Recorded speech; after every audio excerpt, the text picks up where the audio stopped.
So me and my friends were hanging out the other day, just shooting the breeze, and I asked them, who is the most evil and hated emperor that you can think of? And some names were thrown like Caligula, Nero, and Commodus, which, fun fact, was strangled to death by his own wrestling partner. But I was like, you're all wrong, because the emperor that brought the most pain and suffering to people in history is none other than Azir from League of Legends. Like, I can't tell you how many hours of misery has this champion given me while making this video, and I thought that it was because I'm just new and bad at the game. But after doing a little bit of research, it turned out that he is often labeled as the hardest champion to play in League. So I thought, what better way to achieve that Gray Fox look than to try to be good at playing Azir? And at first I tried to go in without looking up anything online on how to play him properly and just read his abilities and went in raw.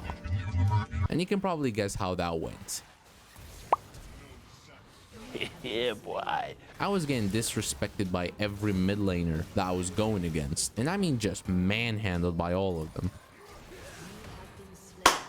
So I decided to look up some guides on Google and YouTube, like this 3-minute guide here that I actually really liked. And I learned that Azir is one of those champions that scale really well as the game goes on, which means that his early game is by far his worst part of the match, while the late game is where he really shines. And although his early game is really bad due to him being squishy and very mana dependent, Azir has really good poke damage with his W ability that spawns a soldier that you can command to hit enemies from a distance, which makes the early game for him a bit more tolerable. And once you get his Q ability, you can be aggressive with his soldiers, but not too much as the mana cost is high. And while I was looking up guides about Azir, I discovered that he doesn't really have many combos, and his only real combo is the Shurima Shuffle, which requires you to dash to one of your soldiers using your E, then changing the position of that soldier mid-dash so he would be behind the enemy, then using your ultimate to push them into your tower or team. And I tried to do it in custom game, and though it was a bit difficult at first, I actually got the hang of it pretty quickly after a few tries. But was I going to be able to execute it in a real game with all the chaos happening? Well, we shall find out. The first few games after I learned more about Azir were a lot better, as I was able to pressure the enemy in the early game pretty well.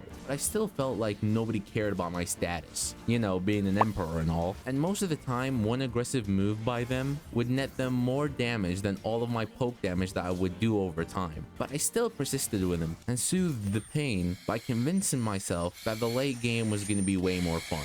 And it was for the most part, as I did really well in team fights, and hell, he was even enjoyable at times. But unfortunately, those fun times were kind of rare and far in between, and I actually felt like I was the one holding my team back most of the time. Because when I play my main roles, I actually tend to have good games, regardless of whether I do well in my lane or not. Because all that it took was a good mid laner or jungler to turn the game around. And because I filled the mid lane spot, I felt a lot of pressure to do well in order for us to win the game, which is something that I wasn't able to do. I felt like I lacked awareness in this game. Like I wasn't helping my jungler whenever he was getting massacred by the enemies, or going down to the bottom lane to help my teammates like all the other mid laners did. Also, I want to go on a little side rant about Erlia. Is that how you say it?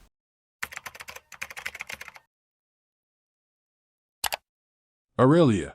Because she has been an absolute nightmare for me to deal with. At first I was confused as to how she was able to eat shots from my tower like nothing, imagine to kill me multiple times under it, until I looked her up online and saw that her W ability apparently mitigates incoming tower damage, which is total bullshit by the way, and it caused me to crap my pants every time I saw her on the enemy team. Anyone ever asked you to go fuck yourself?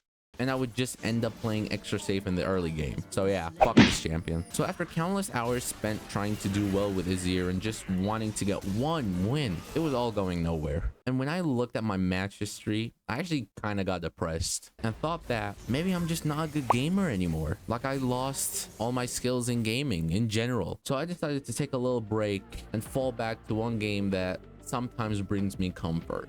So I played one game of Valorant just to see if I can still move my hands properly at least. Taken out. Hawk out. Spike planted. Look at that. One enemy remaining. 4 down.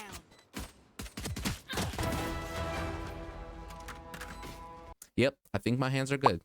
So now with my body full of adrenaline, I decided to employ the help of my fellow bronze friend, who is slightly more competent than me, and try to break this cursed losing streak. So we locked in our champions and proceeded to the battlefield filled with vim and vigor, and with our eyes locked on the enemy nexus. And it was going to be a tough match, but we will... Oh, they surrendered.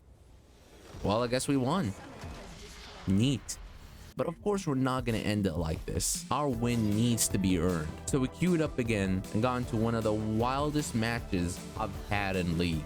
I was going up against the Pantheon, which is a champion that you don't see regularly in the middle lane, but I was still prepared nonetheless. And here, my early game was flawless. I was poking him with my soldiers constantly, and once I leveled up more, I even started playing more aggressively. And it actually went so well that after I managed to secure the kill on him, he got so mad that he went AFK. And after I saw that he stopped playing, I started helping my teammates as much as possible. And it looked like the game's outcome was already written. But even though I was doing really well, and they had an AFK on their team, their Jarvan and their Xerath, I think that's how you say his name, were still raining havoc on us. And also didn't help that we had a Katarina in the top lane that kept feeding their Mortar Geyser until his belly was full. And things just kept going downwards from that point. We kept dying and we had lost a lot of our towers and all the top ones were already gone. But as the game kept moving more and more into the late stages, Azir became stronger and stronger. But we still had a lot to do before we could turn the game around. And we really needed our teammates to pull up their socks. And boy, did they ever. We started winning teamfight after teamfight, and I felt more confident than ever with Azir. And I was even able to do really sick plays like this one here. An ally has been slain.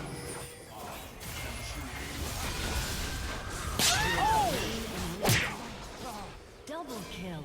And while the enemy Pantheon did eventually return to the game after being AFK, it didn't really make a difference. And from this point on, we felt invincible and pushed our way to the enemy's base and destroyed all of their hopes and dreams to finally achieve that sweet victory.